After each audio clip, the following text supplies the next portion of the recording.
I am totally blind, black blind, and the condition that caused it was toxoplasmosis.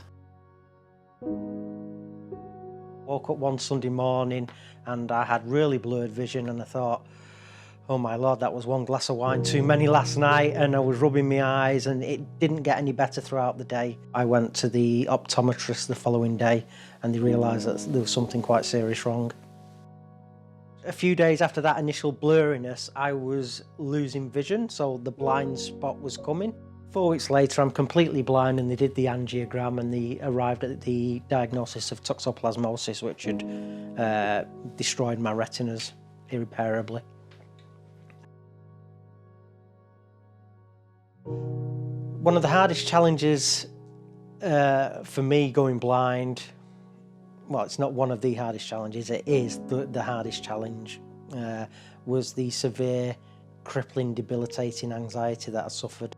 A year after going blind, I was at college, Bolton College, doing a cookery course for the blind, and the lecturer, the tutor, she noticed that I wasn't myself and I wasn't chatty and having a laugh. And I said, no, can you take me to the toilet? I feel really ill, and I was violently sick and had a huge panic attack. And that was pretty much my life then for nearly 4 years, feeling nauseated, muscle spasms, hallucinations, not sleeping, fear of going out. It was a really rough ride. If I didn't have a good family around me and a young son, I was contemplating suicide. Something said to me, you can't check out, you've got a young son and a great family, so stick with it. I thought it would never end, but I embarked on a course of counselling with the RNIB. They do bereavement counselling, so I had 12 sessions of counselling, and the doctor also put me on medication. A lot of people might say medication, it's the wrong way to go. In my case, it worked, and it still works. And now when I do get anxious, it just manifests as a little dry lump in my throat, that's all. And I can deal with that, I'm happy with that. If ever I'm anxious, and it's very, very rare now, but if ever I'm getting a blind-related panic attack, it's just a bit of a dry throat, and that's nothing. But when I was feeling sick and not sleeping, horrible, horrible days. You know, it's a lot for the brain to deal with, going blind so quick. You know, it used to process so many things, and then to have its sight cut off, really, I just went into a complete mental meltdown.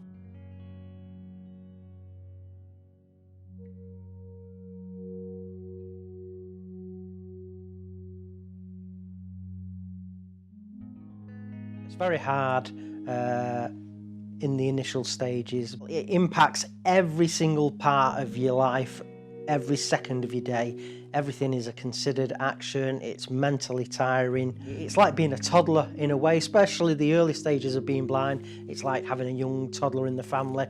You know, it's all about the preparation, making sure you've got everything you need. Going out to socialise, I used to suffer with anxiety and panic attacks.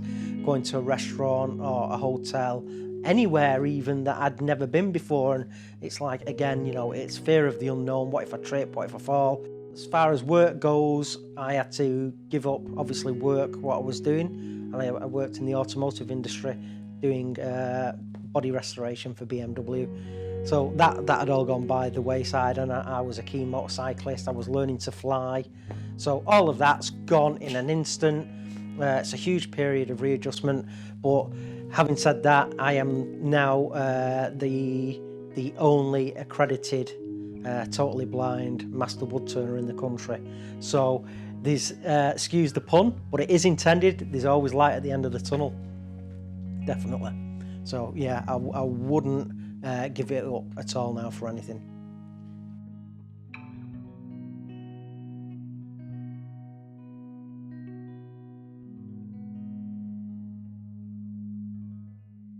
The story about me becoming a professional woodturner, its roots are in my love of horror films. I wanted to have a beautiful vampire stake as a piece of horror art, and I didn't just want to whittle a piece of wood with a knife. It wasn't the look I was going for. I wanted something a bit more Hollywood.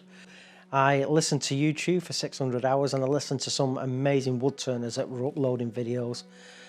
So during that 600 hours, I assimilated as much information as I could about machinery, tools, techniques, health and safety, everything.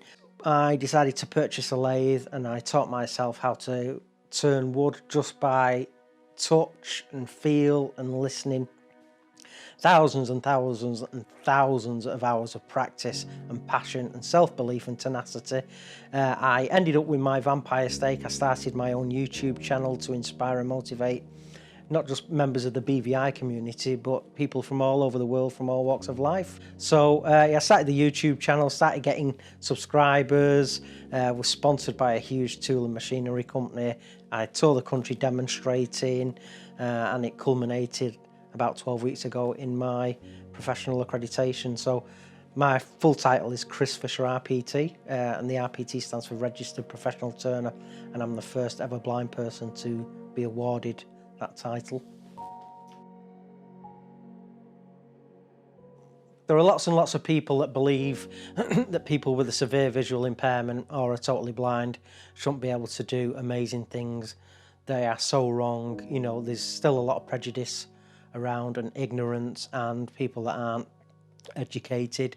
I still get a lot of people that will not talk to me. They'll ask Nicola questions regarding my guide dog Bamba, and you can hear where the voice is being directed. It's not at me. You can hear that it's going off to the side, and you're thinking, well, we even say, ask me, I'm here, he's my dog. We still get people saying that, you know, your guide dog's not allowed in here, or can you sit over there in the corner out of the way so you don't disturb anybody. As far as my wood turning goes, people think that it's impossible to do what I do. I am not the only blind woodworker in the world. The blind have always had an affinity for two main things, being great musicians and working with wood. So people just need to get educated and get the facts straight before they just go, no, you're making it all up. You know, and all I can say to people is, you can't just walk into the guide dog centre and say, oh, I want that £57,000 German Shepherd, please. And they go, oh, yeah, of course, just take it. You know, every step of the way you're being assessed, and you have to prove your certificate of visual impairment and, you know, your hospital appointment. So for all these people that say, no, it's impossible, he's pulling the wool over your eyes, they just need to get a life.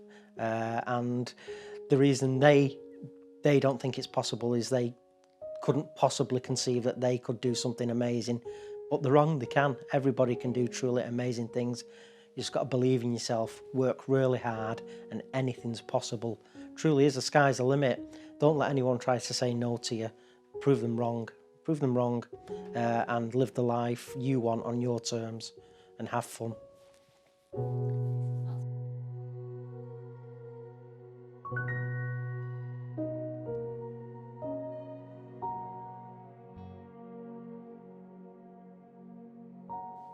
If you've recently been diagnosed with a visual impairment, whether or not it's partial or severe, you know, or ultimately, you know, you're going to go completely blind, please never ever give up.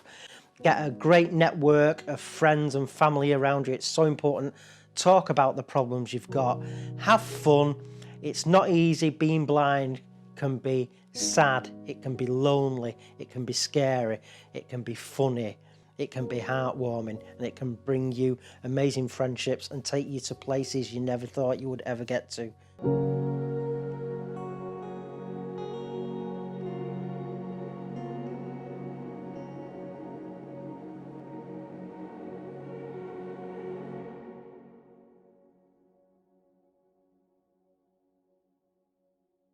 Our videos are helping people across the world.